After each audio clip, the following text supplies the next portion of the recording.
E a dica arquitetônica de hoje é: faça do limão uma limonada, ou da adversidade uma oportunidade.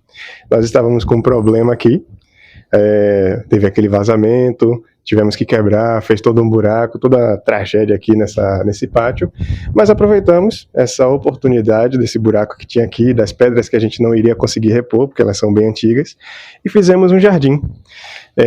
Colhi algumas plantas na casa da minha mãe, no meu quintal, trouxe para cá, trouxe algumas pedrinhas, coloquei.